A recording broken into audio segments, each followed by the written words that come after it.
El vampiro, de John William Polidori. Segunda parte.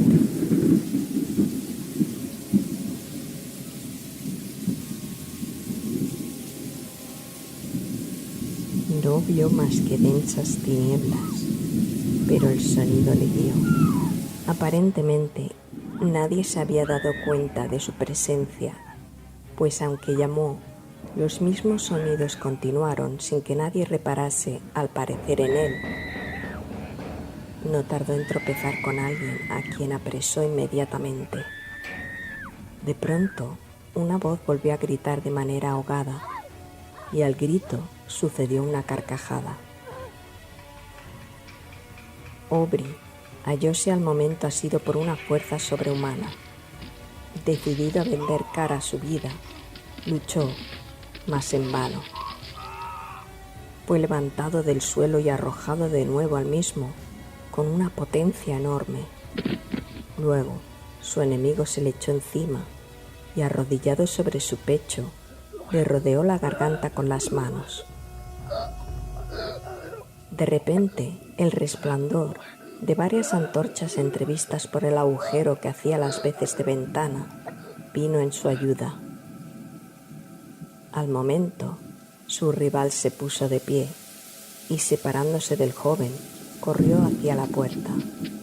Muy poco después, el crujido de las ramas caídas al ser pisoteadas por el fugitivo también dejó de oírse.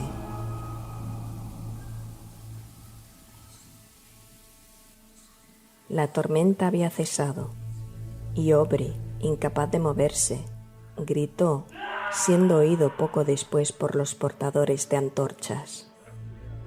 Entraron a la cabaña y el resplandor de la resina quemada cayó sobre los muros de barro y el techo de bálago, totalmente lleno de mugre. A instancias del joven, los recién llegados buscaron a la mujer que le había traído con sus chillidos. Volvió, por tanto, a quedarse en tinieblas. ¿Cuál fue su horror cuando de nuevo quedó iluminado por la luz de las antorchas, pudiendo percibir la forma etérea de su amada, convertida en un cadáver?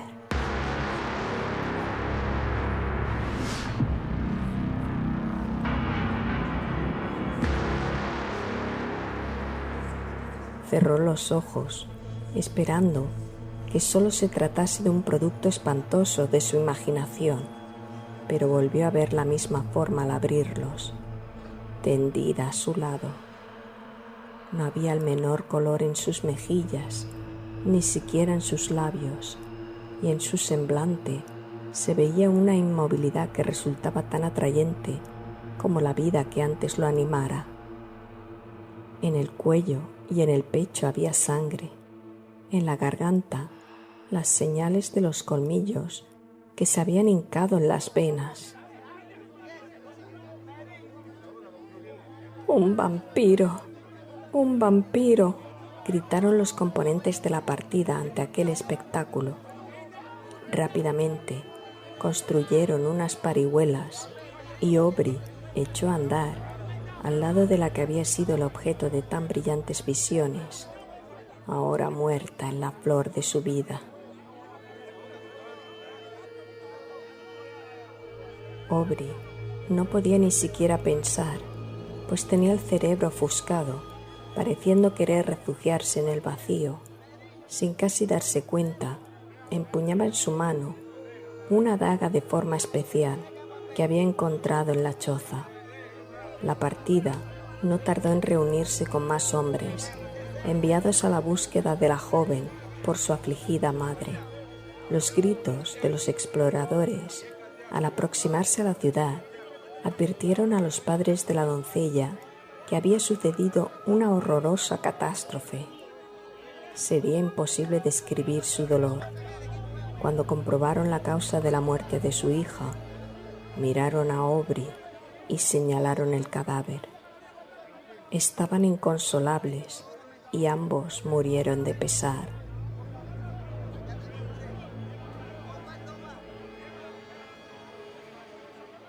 Aubrey, ya en la cama, padeció una violentísima fiebre con mezcolanza de delirios. En esos intervalos llamaba a Lord Ruthven y a Iante mediante cierta combinación que le parecía una súplica a su antiguo compañero de viaje para que perdonase la vida de la doncella. Otras veces lanzaba imprecaciones contra Lord Ruthven, maldiciéndole como asesino de la joven griega. Por casualidad, Lord Ruthven llegó por aquel entonces a Atenas. Cuando se enteró del estado de su amigo, se presentó inmediatamente en su casa y se convirtió en su enfermero particular. Cuando Aubrey se recobró de la fiebre y de los delirios, quedóse horrorizado, petrificado ante la imagen de aquel a quien ahora consideraba un vampiro. Lord Ruthven, con sus amables palabras que implicaban casi cierto arrepentimiento por la causa que había motivado su separación, y la ansiedad, las atenciones y los cuidados prodigados a Audrey, hicieron que éste pronto se reconciliase con su presencia. Lord Ruthven parecía cambiado, no siendo ya el ser apático de antes, que tanto había asombrado a Aubrey. Pero tan pronto terminó la convalescencia del joven, su compañero volvió a ofrecer la misma condición de antes, y Aubrey ya no distinguió la menor diferencia, salvo que a veces veía la mirada de Lord Ruthven fija en él, al tiempo que una sonrisa maliciosa flotaba en sus labios. Sin saber por qué, aquella sonrisa le molestaba. Durante la última fase de su recuperación, Lord Ruthven pareció absorto en la contemplación de las olas que levantaba en el mar la brisa marina, o en señalar el progreso de los astros que, como el nuestro, dan vueltas en torno al sol. Y más que nada, parecía evitar todas las miradas ajenas.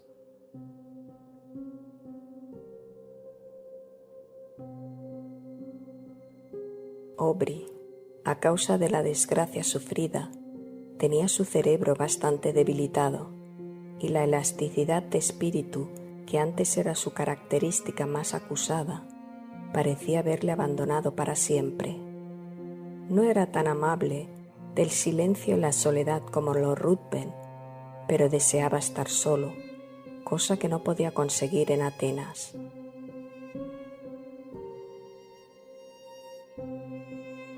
Si se dedicaba a explorar las ruinas de la antigüedad, el recuerdo de Iante a su lado le atosigaba de continuo.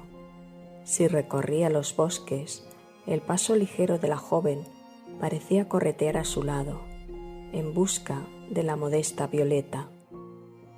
De repente, esta visión se esfumaba, y en su lugar veía el rostro pálido y la garganta herida de la joven, con una tímida sonrisa en sus labios.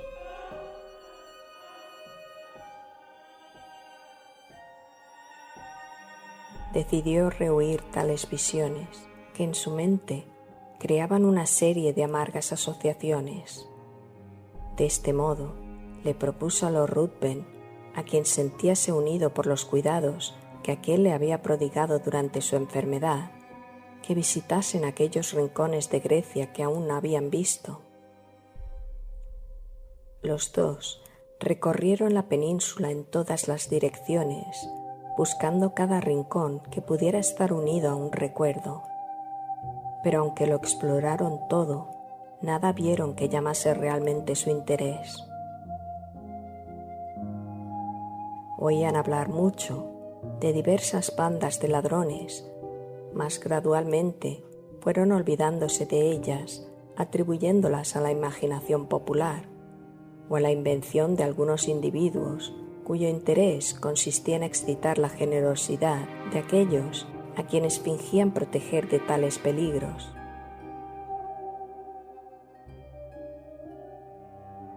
En consecuencia, sin hacer caso de tales advertencias, En cierta ocasión viajaban con muy poca escolta, cuyos componentes más debían servirles de guía que de protección. Al penetrar en un estrecho desfiladero, en el fondo del cual se hallaba el lecho de un torrente lleno de grandes masas rocosas desprendidas de los altos acantilados que lo flanqueaban, tuvieron motivos para arrepentirse de su negligencia. Apenas se habían adentrado por paso tan angosto cuando se vieron sorprendidos por el silbido de las balas que pasaban muy cerca de sus cabezas y las detonaciones de varias armas. Al instante siguiente, la escolta les había abandonado y, resguardándose detrás de las rocas, empezaron todos a disparar contra sus atacantes.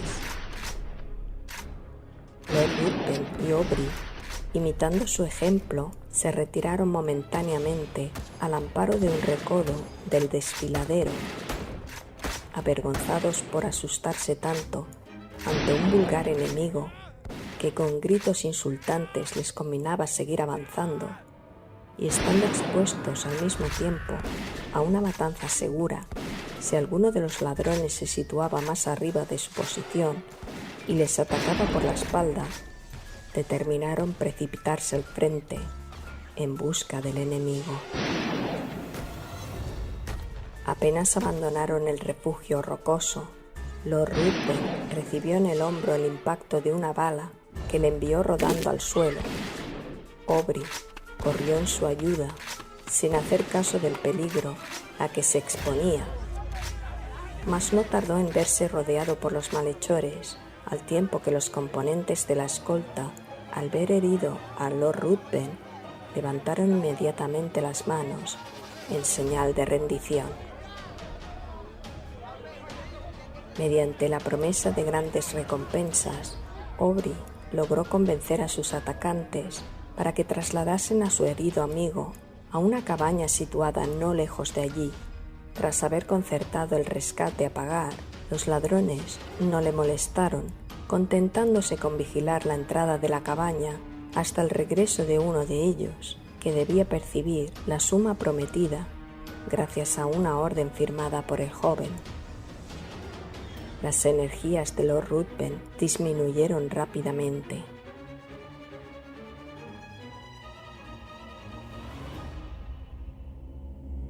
Dos días más tarde, la muerte pareció ya inminente. Su comportamiento y su aspecto no habían cambiado, pareciendo tan inconsciente al dolor como a cuanto le rodeaba. Hasta el fin del tercer día, su mente pareció extraviarse y su mirada se fijó insistentemente en Aubrey, el cual sintióse impulsado a ofrecerle más que nunca su ayuda. Sí, tú puedes salvarme.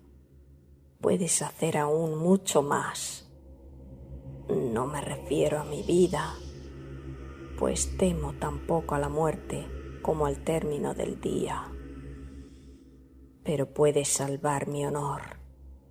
Sí, puedes salvar el honor de tu amigo. Decidme cómo, asintió Aubrey, y lo haré. Es muy sencillo. Yo necesito muy poco. Mi vida necesita espacio. No puedo explicarlo todo. Mas si callas cuanto sabes de mí, mi honor se verá libre de las murmuraciones del mundo. Y si mi muerte es por algún tiempo desconocida en Inglaterra, yo viviré. Nadie lo sabrá. Júralo, exigió el moribundo, incorporándose con gran violencia. Júralo, por las almas de tus antepasados, por todos los temores de la naturaleza. Jura que, durante 1 año y 1 día, no le contarás a nadie mis crímenes ni mi muerte. Pase lo que pase, veas lo que veas. Sus ojos parecían querer salir de sus órbitas. «Lo juro», exclamó Aubrey. Lord Ruthven se dejó caer sobre la almohada, lanzando una carcajada, y expiró. Aubrey retiróse a descansar, mas no durmió, pues su cerebro daba vueltas y más vueltas sobre los detalles de su amistad con tan extraño ser, y sin saber por qué, cuando recordaba el juramento prestado, sentíase invadido por un frío extraño, con el presentimiento de una desgracia inminente.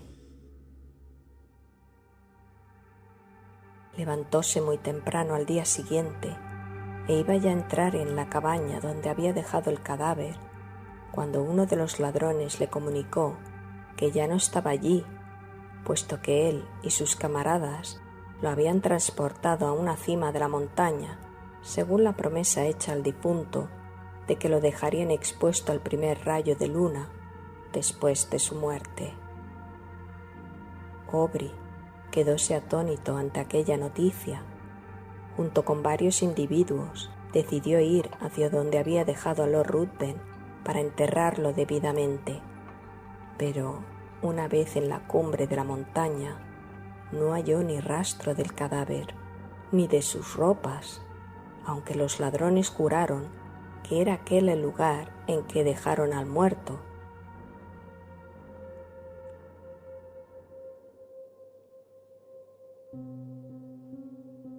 Durante algún tiempo su mente perdióse en conjeturas hasta que decidió descender de nuevo, convencido de que los ladrones habían enterrado el cadáver tras despojarlo de sus vestiduras. Harto de un país en el que solo había padecido tremendos horrores y en el que todo conspiraba para fortalecer aquella superstición melancólica que se había adueñado de su mente, resolvió abandonarlo, no tardando en llegar a Esmirna. Mientras esperaba un barco que le condujera a Otranto o a Nápoles, estuvo ocupado en disponer los efectos que tenía consigo y que habían pertenecido a Lord Ruthven. Entre otras cosas, halló un estuche que contenía varias armas, más o menos adecuadas para asegurar la muerte de una víctima. Dentro se hallaban varias dagas y yataganes. Mientras los examinaba, asombrado ante sus curiosas formas, grande fue su sorpresa al encontrar una vaina ornamentada en el mismo estilo que la daga hallada en la choza fatal. Aubrey se estremeció y, deseando obtener nuevas pruebas, buscó la daga. Su horror llegó a su culminación cuando verificó que la hoja se adaptaba a la vaina pese a su peculiar forma. No necesitaba ya más pruebas, aunque sus ojos parecían como pegados a la daga, pese a lo cual todavía se resistía a creerlo. Sin embargo, aquella forma especial, los mismos esplendorosos adornos del mango y la vaina no dejaban el menor resquicio a la duda. Además, ambos objetos mostraban gotas de sangre. Partió de Esmirna y ya en Roma sus primeras investigaciones se refirieron a la joven que él había intentado arrancar a las artes seductoras de Lord Ruthven. Sus padres se hallaban desconsolados, totalmente arruinados, y a la joven no se le había vuelto a ver desde la salida de la capital de Lord Ruthven. El cerebro de Aubrey estuvo a punto de desquiciarse ante tal cúmulo de horrores, temiendo que la joven también hubiese sido víctima del mismo asesino de Yante. Aubrey tornóse más callado y retraído, y su sola ocupación consistió ya en apresurar a sus postillones como si tuviese la necesidad de salvar a un ser muy querido. Llegó a Calais y una brisa que parecía obediente a sus deseos no tardó en dejarle a las costas de Inglaterra. Corrió a la mansión de sus padres y allí, por un momento, pareció perder, gracias a los besos y abrazos de su hermana, todo recuerdo del pasado. Si antes, con sus infantiles caricias, ya había conquistado el afecto de su hermano, ahora que empezaba a ser mujer, todavía la quería más. La señorita Aubrey no poseía la alada gracia que atrae las miradas y el aplauso de las reuniones y fiestas. No había en ella el ingenio ligero que solo existe en los salones. Sus ojos azules jamás se iluminaban con ironías o sarcasmos. En toda su persona había como un halo de encanto melancólico que no se debía a ninguna desdicha, sino a un sentimiento interior que parecía indicar un alma consciente de un reino más brillante. No tenía el paso leve, que atrae como el vuelo grácil de la mariposa, como un color grato a la vista. Su paso era sosegado y pensativo.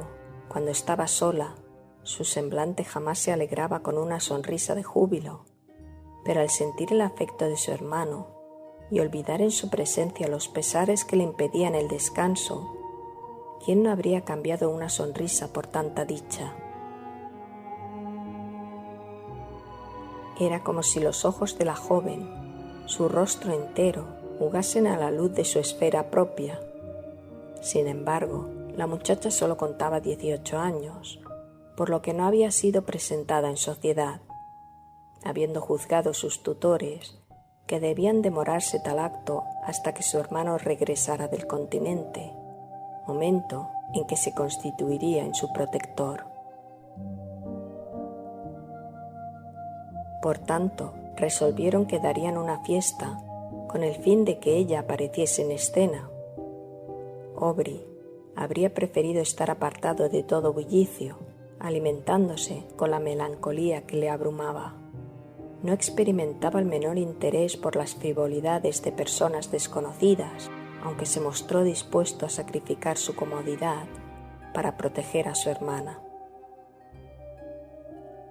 De esta manera, no tardaron en llegar a su casa de la capital, a fin de disponerlo todo para el día siguiente, elegido para la fiesta. La multitud era excesiva, una fiesta no vista en mucho tiempo, donde todo el mundo estaba ansioso de dejarse ver. Aubrey apareció con su hermana. Luego, estando solo en un rincón, mirando a su alrededor con muy poco interés, pensando abstraídamente que la primera vez que había visto a Lord Ruthven había sido en aquel mismo salón, sintiéndose de pronto cogido por el brazo, al tiempo en que sus oídos resonaba una voz que recordaba demasiado bien. Acuérdate del juramento.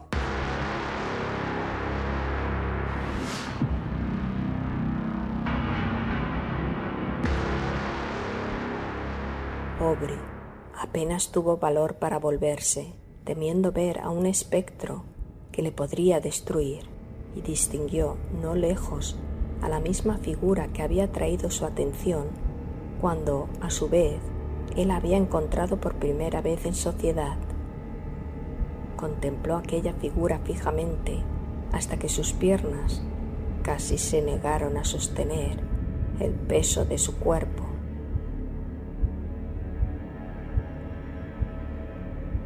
Luego, asiendo a un amigo del brazo, subió a su carruaje y le ordenó al cochero que le llevase a su casa de campo.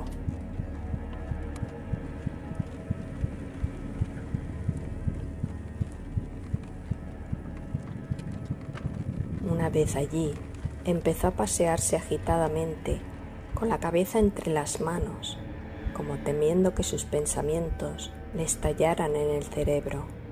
Lord Ruthven había vuelto a presentarse ante él y todos los detalles se encadenaron súbitamente ante sus ojos: la daga, la vaina, la víctima, su juramento. No era posible, se dijo muy excitado. No era posible que un muerto resucitara. Era imposible que fuese un ser real. Por eso decidió frecuentar de nuevo la sociedad. Necesitaba aclarar sus dudas. Pero cuando, noche tras noche, recorrió diversos salones, siempre con el nombre de Lord Ruthven en sus labios, nada consiguió.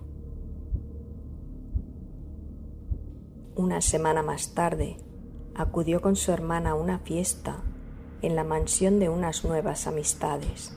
Dejándola bajo la protección de la anfitriona, Aubrey retiróse a un rincón y allí dio rienda suelta a sus pensamientos. Cuando al fin vio que los invitados empezaban a marcharse, penetró en el salón y halló a su hermana rodeada de varios caballeros, al parecer conversando animadamente.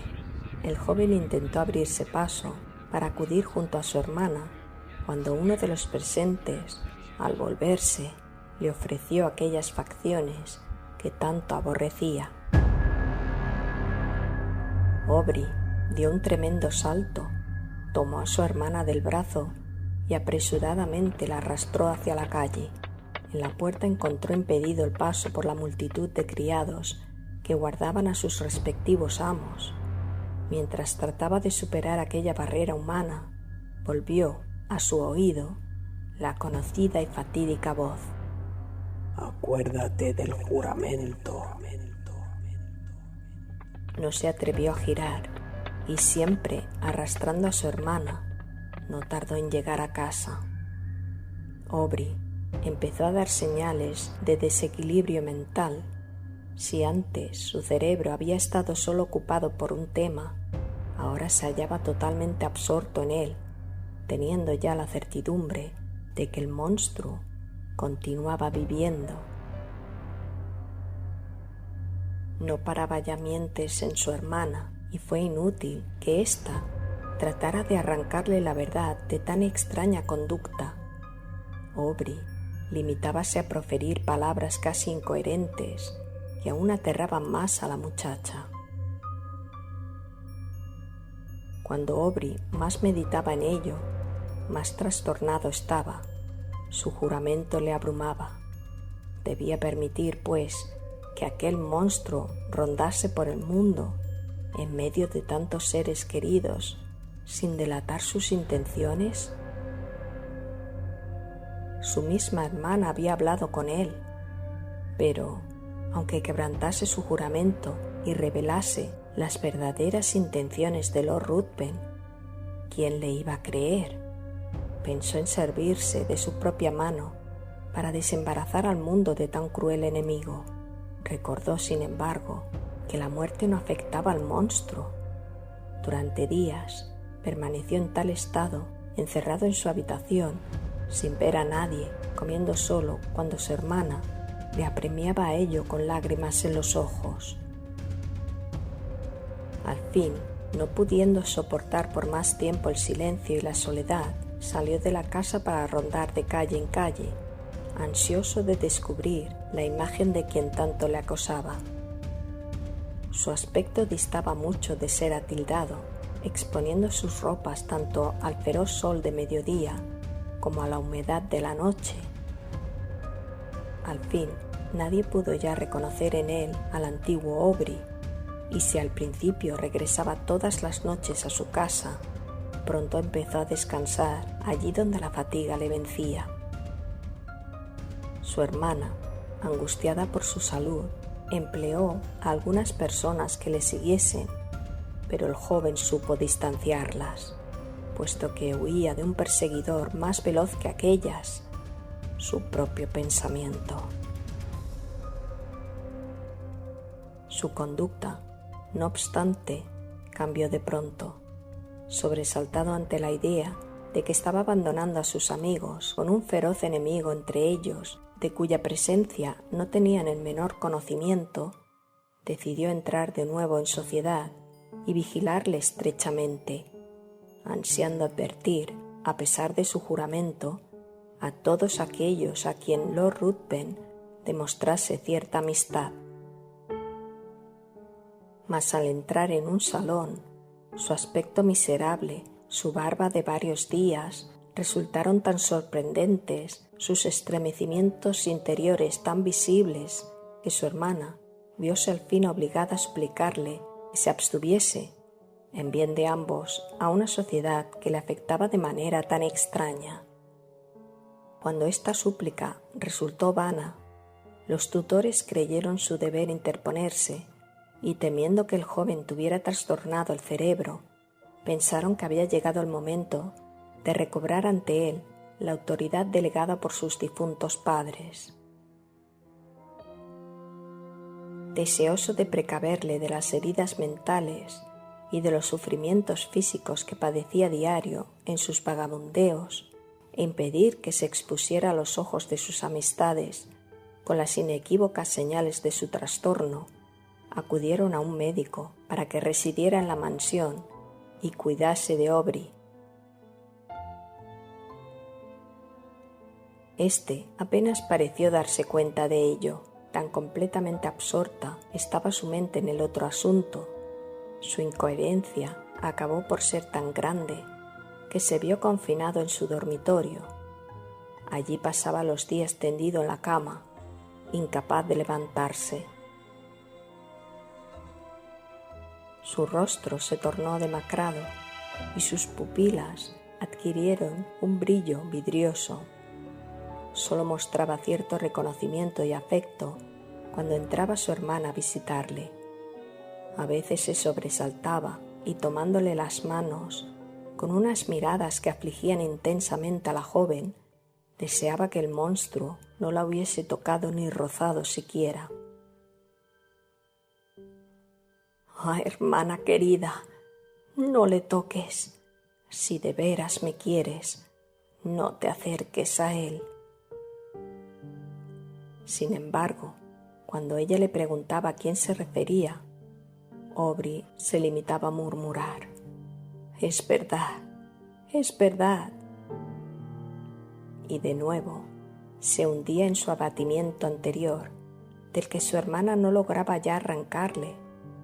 Esto duró muchos meses, pero gradualmente, en el transcurso de aquel año, sus incoherencias fueron menos frecuentes y su cerebro se aclaró bastante, al tiempo que sus tutores observaban que varias veces diarias contaba con los dedos cierto número y luego sonreía. Al llegar el último día del año, uno de los tutores entró en el dormitorio y empezó a conversar con el médico respecto a la melancolía del muchacho, precisamente cuando al día siguiente debía casarse su hermana.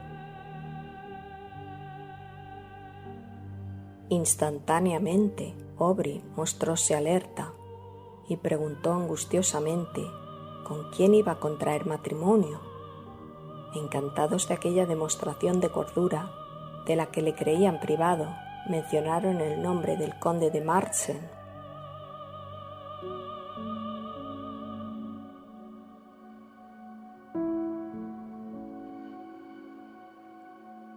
Creyendo que se trataba del joven conde al que él había conocido en sociedad, Aubrey pareció complacido y aún asombró más a sus oyentes al expresar su intención de asistir a la boda y su deseo de ver cuanto antes a su hermana. Aunque ellos se negaron a este anhelo, su hermana no tardó en hallarse a su lado. Aubrey, al parecer, no fue capaz de verse afectado por el influjo de la encantadora sonrisa de la muchacha, puesto que la abrazó, la besó en las mejillas, bañadas en lágrimas por la propia joven, al pensar que su hermano volvía a estar en el mundo de los cuerdos. Aubrey empezó a expresar su cálido afecto y a felicitarla por casarse con una persona tan distinguida, cuando de repente se fijó en un medallón que ella lucía sobre el pecho. Al abrirlo, cuál no sería su inmenso estupor al descubrir las facciones del monstruo que tanto y tan funestamente había influido en su existencia. En un paroxismo de furor, tomó el medallón y, arrojándola al suelo, lo pisoteó. Cuando ella le preguntó por qué había destruido el retrato de su futuro esposo, Aubrey la miró como sin comprender. Después asiéndola de las manos y mirándola con una frenética expresión de espanto, quiso obligarla a jurar que jamás se casaría con semejante monstruo, ya que él no pudo continuar. Era como si su propia voz le recordase el juramento prestado, y al girarse en redondo, pensando que Lord Ruthven se hallaba detrás suyo, no vio a nadie. Mientras tanto, los tutores y el médico, que todo lo habían oído, pensando que la locura había vuelto a apoderarse de aquel pobre cerebro, entraron y le obligaron a separarse de su hermana. Aubrey cayó de rodillas ante ellos, suplicándoles que demorasen la boda un solo día, mas ellos, atribuyendo tal petición a la locura que se imaginaban devoraba su mente, intentaron calmarle y le dejaron solo.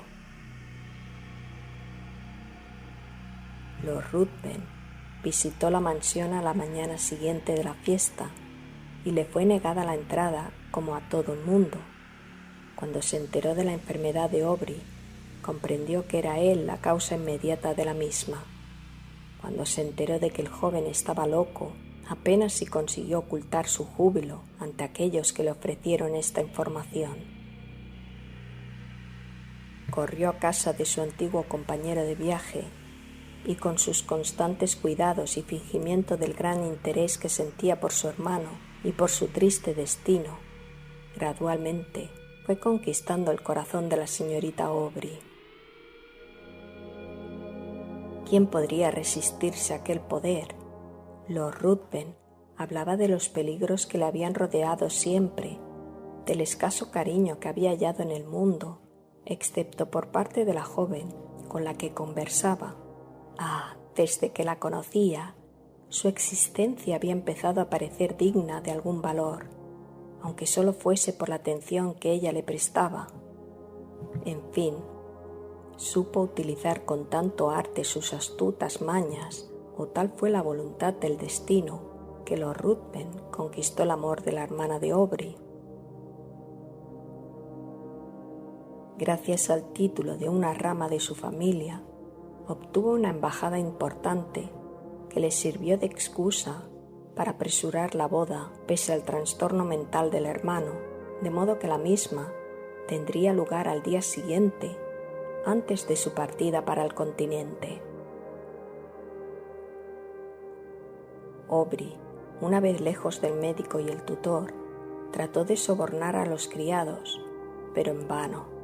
Pidió pluma y papel, que le entregaron, y escribió una carta a su hermana, conjurándola, si en algo apreciaba su felicidad, su honor y el de quienes yacían en sus tumbas, que antaño la habían tenido en brazos como su esperanza y la esperanza de un buen nombre familiar, a posponer solo por unas horas aquel matrimonio sobre el que vertía sus más terribles maldiciones.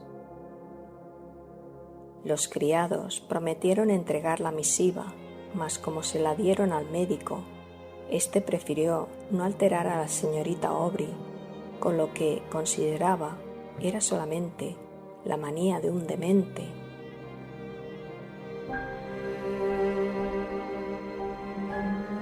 Transcurrió la noche sin descanso para ninguno de los ocupantes de la casa, y Aubrey percibió con horror los rumores de los preparativos para el casamiento. Vino la mañana y a sus oídos llegó el ruido de los carruajes al ponerse en marcha. Aubrey se puso frenético. La curiosidad de los sirvientes superó, al fin, a su vigilancia y gradualmente se alejaron para ver partir a la novia, dejando a Aubrey al cuidado de una indefensa anciana. Aubrey se aprovechó de aquella oportunidad, saltó fuera de la habitación y no tardó en presentarse en el salón donde todo el mundo se hallaba reunido, dispuesto para la marcha. Lord Ruthven fue el primero en divisarle e inmediatamente se le acercó, asiéndolo del brazo con inusitada fuerza para sacarle de la estancia, trémulo de rabia. Una vez en la escalinata, le susurró al oído. Acuérdate del juramento y sabe que si hoy no es mi esposa, tu hermana quedará deshonrada. Las mujeres son tan frágiles. Así diciendo, le empujó hacia los criados, quienes, alertados ya por la anciana, le estaban buscando.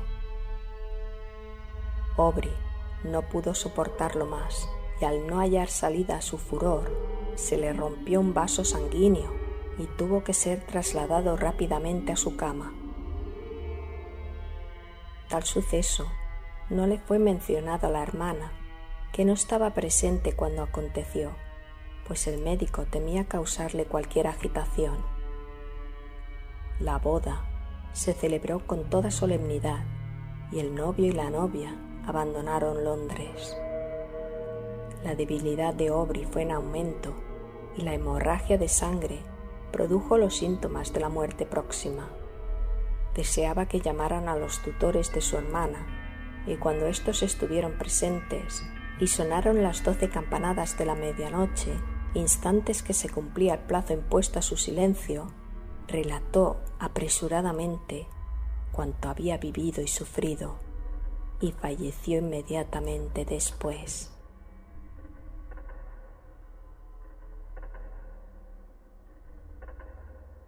Los tutores se apresuraron a proteger a la hermana de Aubrey, mas cuando llegaron ya era tarde. Lord Ruthven había desaparecido y la joven había saciado la sed de sangre de un vampiro.